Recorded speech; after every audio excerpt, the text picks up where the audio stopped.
gukomeza kurinda ubuhangange bwa Leta Zunze Ubumwe za Amerika nibyo batakaje muri Iran, guca intege Iran. Ariko nubwo ibyo byose bivugwa, ntabwo turi kubona haganirwa ku cyasha cyangwa se icyuho cyaje mu bukungu bw'isi. Navuga ko ari nacyo kituremereye muri aka kanya. Kurangiza intambara ni kimwe, ariko no kongera guharmonizinga ibintu bigasubira aho byahoze ni ikindi.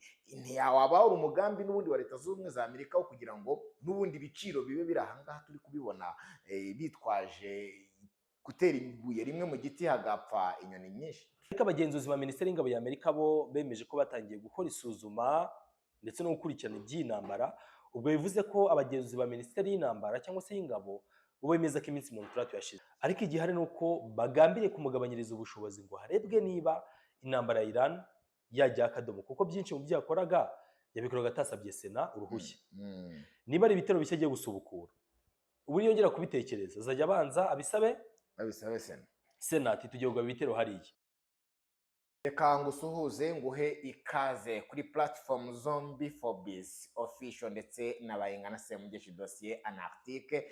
Imbere yanyu ya kamera murahabona mugenzi wanjye Semugeshi. Twahisemo uyu munsi gukora mu buryo bw'amashusho, ariko kandi tunakujyana mu burasirazuba bwo hagati bw'isi, ahakomeje kuvugwa umwuka w'intambara ndetse no gusubizanya ibisasu bya hato na hato. Ikaze Semugeshi. Rakoze cyane kuma ikaze mu kiganiro Joseph. Nizere ko nawe umeze neza ndetse n'abakunzi bakurikira amakuru ya geopolitique umunsi ku munsi.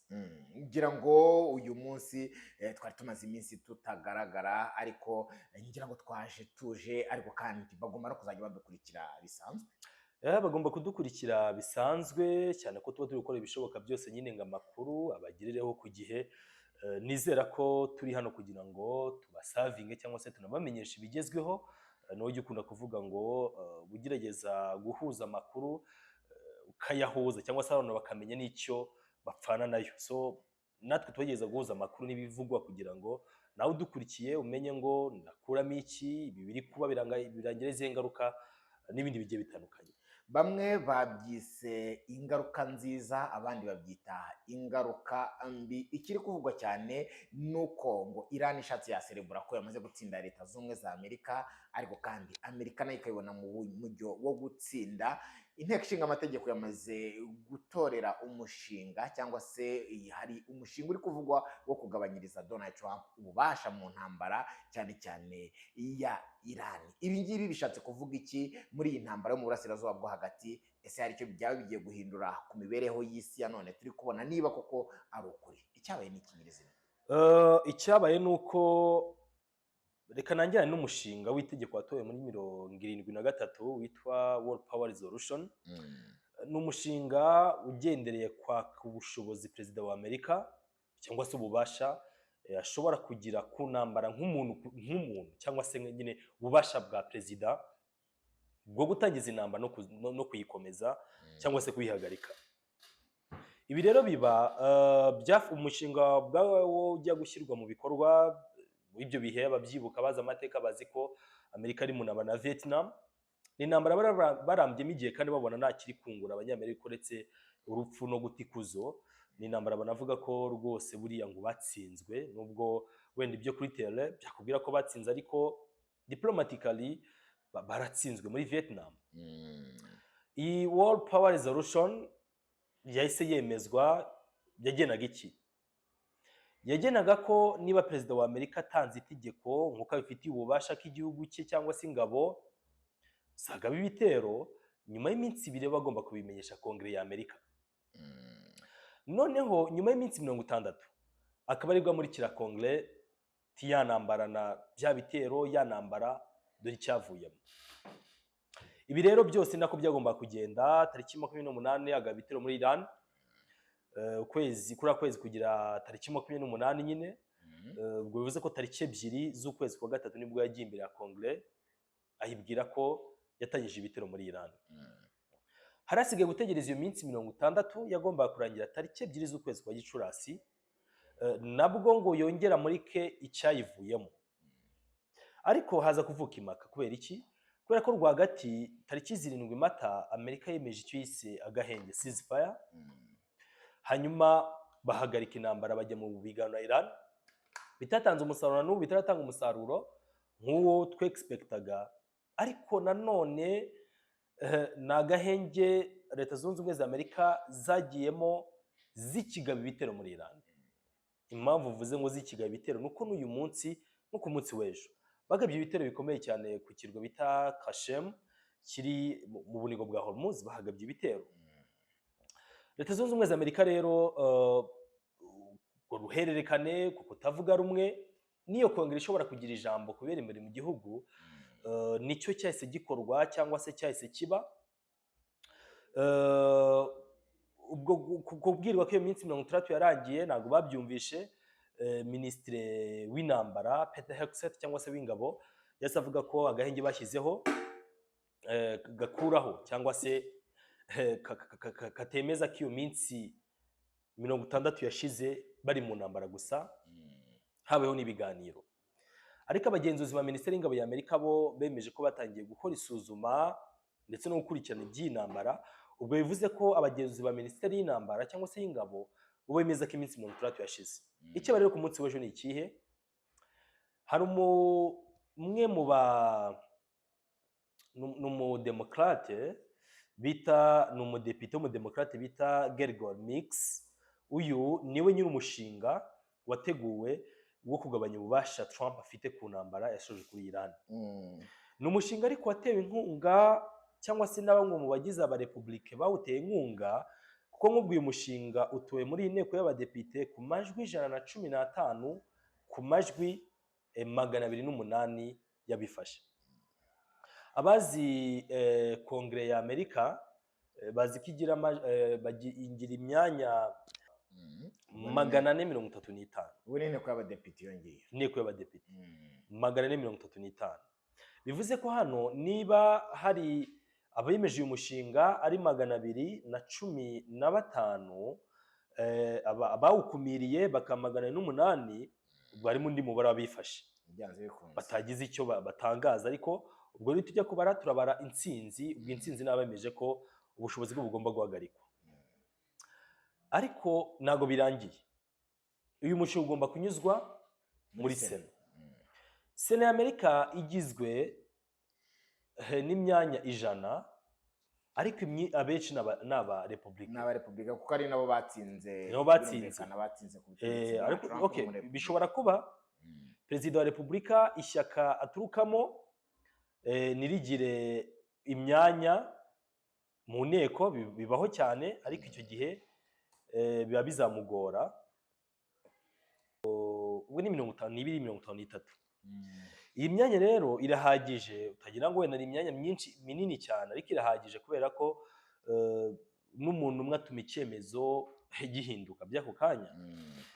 Niyo mahirwe Trump yaba afite bigeze muri Sena, ariko bakamujya inyuma. Simbyumva nk'amahirwe kuko iki ni ikibazo navuga ko gihanze leta z'ubumwe za Amerika zose. Ntabwo n'amahirwe kuri Trump. Ntabwo mpamya ko abarepublikane, simpamya ko abarepublikane ba supporting Donald Trump mu gihe intambara n'ubundi isa naho itavugwaho rumwe n'abantu benshi muri leta z'ubumwe za Amerika. Ibyo ntibishobora kuba iturufu ry'uko nubwo bagera mu nteko abarepublikani batabura kwambura ububasha umukandida wabo kugira ngo igihugu gikomeze kibe stable mu byo biragoye. Uzi impamvu bigoye? Habaho icyo kintu wenda kihangana mu mashyaka no kuba ba nyiri umushinga n'abademokrate ashaka kugikorera icyo ngicyo, ati to backing umuntu wacu. Nubwo yaba ari Amerika, ariko leta zunze ubumwe za Amerika zigira ibyitwa deep state. Mpamya ko binaba muri za guverinoma zose.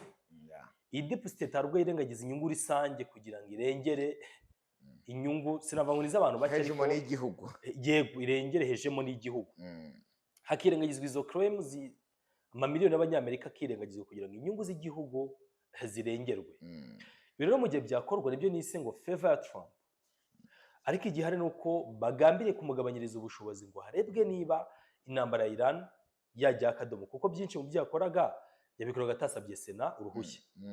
Niba ari ibitero bishya agiye gusubukura, ubu yongera kubitekereza azajya abanza abisabe Sena ati tugiye kugaba ibitero hariya, niba byemeza babigabe. Ariko Sena ukurikije ikintu ishaka n'impamvu iri gutora uyu mushinga nuko itifuza ko intambara ikomeza, Iran ikomeze ifunge ubunigo bwa Hormuz. Nubwo tuvuze ko Amerika idafite ikibazo cya petrol na gazi, ariko umenye ko ubucuruzi bw'isi birayangisha isi system. noneho ubu ngubu gaze yahenze muri Amerika, baravuga ko icupa ry'ibiro bitatu riri kugura amadolari 5, mbere yabaga ari mu madolari 2 n'ibindi. Bitewe n'iki? Babibona ku giciro, ku kiguzi gito, arizo bacukura, arizo bakura hirya no hino mu isi, ariko ubu byamaze guhenda, especially Kentucky, nk'imwe mu ntara zikorerwamo byo nakita nk'ubuhinzi hariya muri Amerika. Nk'ubu umuyobozi cyangwa se umudepite uhagarariye Kentucky mu nteko ishinga amategeko ya Amerika, ari kwitambara amazina ye hano, yari yemeje ko bo bibabangamiye cyane, by'uko amafumbire yarabuze, ubutaka urabizi bukera umwero wabwo. Yasabye ko bahagarika ubushobozi bwa Trump, kugira ngo nyine harebwe ko hari icyatabarwa, bashobora gutabarira hafi. Ibi rero byose byumvikane nyine, nibyo n'isi iyo mishibuka cyangwa se iyo migozi iba yaratezwaho, ariko ashobora gutaruka cyangwa se nataruke bitewe n'icyo Sena yemeje. None iki cyemezo twavuga ko kigiye guhagarika intambara kuri Irani, abari kubihuza nuko Irani yaba yamaze gutsinda intambara, nubwo ibitekerezo cyangwa se ibitero bigikomeje bya hato na hato nk'uko bigarutseho bwa mbere, bo barashingira ku kintu kuri Irani. Twavuga ko ihagaze hehe muri ibi byemezo biri gufatwa na Leta Zunze Ubumwe za Amerika, yewe unakomoze kuri Israel nayo isa naho yakomeje kuritsira? Ntabwo intambara yabirangiye, kubera ko niyo Amerika yahagarika ibitero byayo, ntabwo Israel ibuze kubihagarika kuri Iran. We Israel ivuga ko iba ikeneye kujyana Amerika hariya kugira ngo ibe ifite piyo iremereye, ifite umufatanyabikorwa uremereye, ariko babihagarika. Ariko se Israel ibuze kubihagarika? I don't know ko Israel yabikora. Ikindi, Iran yafashe Hezbollah yinjiza cyangwa se yishyira mu gace k'ibiganirwaho, mu gihe Israel ivuga ko kesi ya Hezbollah, kesi ya Iran bitandukanye, ariko Iran yamaze kubihuza kugira ngo yinjire mu biganiro. Ubwabyo nabyo urumva ko birakatinga ya nzira yose iganisha ku nzira z'amahoro. Simply rero sindi buvuge ngo Iran yatsinze, ariko amayeri ya diplomasi bakoresheje yo gutekereza kwifashisha Hormuz, yo navuga ko yabakoreye. Yarabakoreye ijana ku rindi, nano baracyabakora. Nayo mpamvu bajya mu biganiro ubona ntacyo bikanagira, kubera ko bazi ko nyine bicaye ku gace, bicaye hejuru y'agace gafatira runini isi mu bijyanye n'igitoro. Tunasoza ikiganiro cyacu Bwana Semugeshi, kuki bisa naho isi irangariye ku guhagarika intambara nk'igisubizo, gukomeza kurinda ubuhangange bwa Leta Zunze Ubumwe za Amerika n'ibyo batakaje muri Iran, guca intege Iran, ariko nubwo ibyo byose bivugwa, ntabwo turi kubona haganirwa ku cyasha cyangwa se icyuho cyaje mu bukungu bw'isi. Navuga ko ari nacyo kituremereye muri aka kanya. Kurangiza intambara ni kimwe, ariko no kongera guharmonizinga ibintu bigasubiraho byahoze ni ikindi. Ntiyawaba ari umugambi n'ubundi wa Leta Zunze Ubumwe za Amerika wo kugira ngo n'ubundi ibiciro bibe biri ahangaha turi kubibona, bitwaje gutera ibuye rimwe mu giti hagapfa inyoni nyinshi? Ushobora kubibara uko, kuko buriya amahirwe, ibyago kuri bamwe n'amahirwe ku yandi, ushobora kubibara uko, cyane ko izi ntambara zose utavuze ko zifite zihura n'ubukungu buri kwishuka. Intambara yose irwanwa mu isi aba ari iy'ubukungu. Bize kumva uwo bita Senateur Graham avuga ko yishima cyane tugiye kugenzura peteroli ya Iran. Urumva we yahise aganisha ati nyuma yo kugenzura Venezuela tuje no kugenzura peteroli ya Iran. Mu ntekerezo zabo bumvaga ko ubutegetsi bw'abayatola bagiye kubutsinda by'ako kanya, ariko bwagaragaje ko buri competent, bwagaragaje kwihagararaho kuremereye, ari nabyo bituma bigera aya magingo aya tukivuga iby'ibiganiro. Iyo igisirikare cya Iran kiza kuba kiri wiki, kiba cyarasenywe rugikubita, ariko still bakomeje kwitwararika, babikora uko babisabwaga. So nkabona ko nanone bigoye kwita uvuga uko, ariko IRGC yo ubushobozi bwayo nibwirengagizwa. Reka ngushimire Bwana Semugeshi, nanashimira abakunzi ba Forbes Official ndetse na Dosiye Analytique. Wakoze cyane Joseph, tubashimire kandi tubwire ko amakuru n'ibiganiro byacu byo nakagaruka. Ibitekerezo byanyu turabyakira kuri platform zombi. Reka tubashimire n'ubundi tuzagaruka. Mwakoze cyane, impagarike n'ubugingo kuri Semugeshi n'abadukurikiye. Ciao, mwakoze.